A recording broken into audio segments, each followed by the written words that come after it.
칫솔질에 대해서 조금 모르시는 분들이 상당히 많은 것 같아요. 사실 우리가 일반적으로 하는 칫솔질만 하시면 치아의 한 75%만 닦으시는 겁니다. 우리가 아무리 열심히 닦는다 해도 자, 저희가 닦을 때 바깥면 그리고 윗면 그리고 안에 이 혀 있는 쪽 이렇게 세 군데를 다 열심히 닦잖아요. 네. 그렇지만 세균이 가장 많고 또 충치가 가장 많이 생기는 부분은 치아하고 치아 사이가 만나는 그 접촉면이에요. 네네네. 만약에 우리가 이 사이사이에 접촉면을 닦으려면 칫솔로는 되지가 않습니다. 네. 치실을 사용해야 되죠. 그러니까 요런 사이사이를 그렇죠. 닦아야 된다는 얘기잖아요. 네네네. 치실할 때 또 중요한 점 중에 하나는 이게 톱질 같이 이렇게 옆으로 하시는 분들이 있어요. 맞아요. 그렇게 하시면 치아하고 잇몸 사이도 굉장히 약한 부분에 이렇게 패일 수가 있으세요. 그래서 이거는 집어 넣으시면 이제 앞면하고 뒷면이 있을 거 아니에요. 거기를 이렇게 밀어서 이렇게 올린다는 느낌이에요. 네, 밀어 올린다는 느낌. 그러니까 안에 거기에 붙은 치태를 이렇게 긁어 올린다는 느낌으로 이렇게 위아래로 하시면. 그래서 이제 이렇게까지 해서 이제 칫솔질도 하고 치실도 하고 또 때에 따라서 구강 청결제도 사용해서 세균을 줄이고 하면은 95% 정도. 아, 95%. 네. 양치질만 하면요? 양치질만 하면 75%. 아, 양치질하면 75%밖에 안 된다. 네네. 근데 그러면 5%는 또 뭘로 해야 되는 어. 5%는 좀 남겨둬야죠. 그러니까 아무리 해도 뭐 혀 같은데 이런데 조금 세균이 남아 있을 수가 있거든요. 네. 그리고 더 마지막에 획기적인 이거 거는요. 네. 저녁에 주무시기 전에 치실을 하시잖아요. 아침에 일어나서 입냄새가 정말로 반 이상으로 줄습니다. 치실만 해도. 치실만 해도.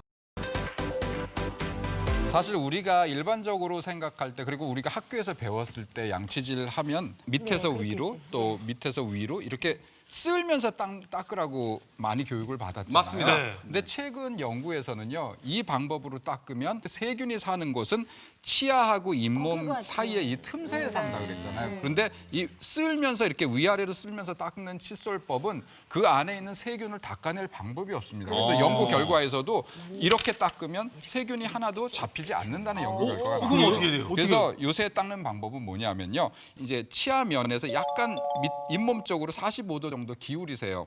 그렇게 되면 칫솔의 반은 잇몸에 닿고 칫솔의 반은 치아에 닿으면서 가운데 부분이 잇몸 틈새에 들어갈 수 있겠죠. 그래서 살짝 압력을 주시고요. 굉장히 작은 모션으로 약간의 압력을 주면서 이런 식으로. 그러니까 치아하고 치아 사이를 넘어가지 않을 정도로 이런 식으로 그렇게 해야 돼요. 이런 식으로 그렇게 닦고. 일단 이거를 닦으셔야 합니다. 그래서 치아 틈새에 있는 찌꺼기나 세균을 없애는 방법을 취하시고 완전 새롭네요. 네, 그 다음에 위로 닦으시든 뭐 옆으로 돌려서 닦으시든 그 다음에 닦는 거는 문제가 없습니다. 야, 그러니까 우리가 막 이렇게 닦아도 안 되고 이렇게 닦아도 안 되고 여기에서가 네. 이렇게 멈춰서 이런 식으로 닦아야 되는 거죠? 그러니까 위아래로가 아니라 옆으로. 네, 이렇게 예. 이렇게. 한 칸 한 칸. 한 칸 한 칸. 칸. 많이들 관심을 갖는 것 중에 하나가 이제 미백 치아. 여성분들 많이 쓰시는 거. 치아 하얘지는 거. 네. 사실상 이 안에 이제 화학약품을 집어넣어서 치아를 미백시키는 효과는 치과에서 미백을 하는 거하고는 많이 효과가 떨어집니다. 왜냐하면 그 화학약품의 농도를 어느 이상 집어넣을 수가 없게 돼 있거든요. 치과가 아닌 곳에서는. 그렇기 때문에 미백 효과가 그렇게 화학약품으로 인해서 확실하게 나타나지는 않으시고요. 마모가 많이 되는 연마제를 많이 집어넣거든요. 그래서 항상 사용하시기보다는 일반 치약을 사용하시다가 한 개, 두 개 정도만 사용하시고 일반 치약으로 바꾸시는 게 좋으세요. 저는 그 물을 안 묻히고 하는 거를 또 좋다 그래서 그렇게 맞아요. 하다가 그렇게 하니까 또 좀 뭔가 거품이 안 나고. 네, 안 나고 그래서 요즘에 또 물을 묻혀서 하거든요. 물을 묻히고. 네, 어떤 게 좋은 건지 잘 모르겠어요. 이 치약에는 분명히 그 이를 잘 닦게 하는 연마제라든지 이런 성분도 있지만 불소, 충치가 안 생기게 하거나 잇몸을 좋게 하는 성분들이 있어요. 근데 물을 묻히게 되면은 상대적으로 많이 희석이 되죠. 그래서 사실은 첫 번째는 물을 묻히게 됐을 때 우리가 좀 도와주는 성분들이 희석이 되기 때문에 별로 안 좋다는 게 첫 번째고요. 치약 속에는 이 합성세제가 들어있어서 거품이 나는데 불필요한 거품이 더 많이 납니다. 그렇게 되면은 이를 대충 닦아도 잘 닦았다는 착각이 들게 되죠.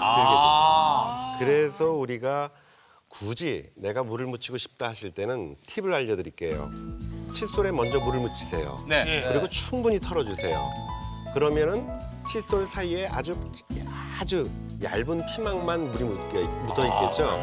거기에 치약을 꾹 눌러 짜주시면은 이를 닦을 때 천천히 치약도 나오고 나중에 우리가 씻어낼 때도 잘 닦입니다. 그걸 몰랐네. 네, 그렇게 하시면 아주 도움이 될 것 같습니다. 입안에서 또 중요한 게 있습니다. 네. 그게 뭐냐면 혀예요, 혀. 맞아. 치아에는 치태라면 혀에는 설태가 많이 끼게 되죠. 예. 이 태라는 게 이끼인데 결국은 혀에 끼는 이끼처럼 치태처럼 설태도 세균의 덩어리입니다. 그래서 우리가 혀의 뒤를 잘 닦아주는 게 중요한데 남자분들 목욕탕 가시면 거의 구토하세요. 네, 맞아요. 치약에 연마제도 있고 너무 세게 닦다 보면 구토는 많이 하는데 제대로 닦이지 않고 오히려 상처가 날 수 있습니다. 혀를 전용으로 닦아주는 클리너라고 있습니다. 상당히 빠른 시간 안에 접촉면이 적어서 닦이면서 구토가 덜 나요.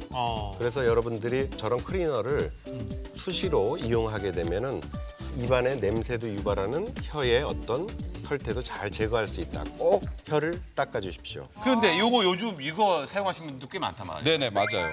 이제 항생 효과가 있는 구강청결제의 경우에는 알코올 함유가 많이 들어가 있는 예, 경우가 예. 많이 있어요. 그래서 알코올 함유가 많이 들어가 있으면 사실 조금 시간이 지나면 입안이 더 마를 수가 있습니다. 알코올이 증발을 하면서 그래서 입냄새를 유발할 수도 있고 또 때로는 너무 강해서 이 입맛을 느낄 수 있는 세포가 일시적으로 마비가 되는 경우가 있어요. 그래서 입맛이 좀 줄어들고 또 입이 허는 사람도 있고요.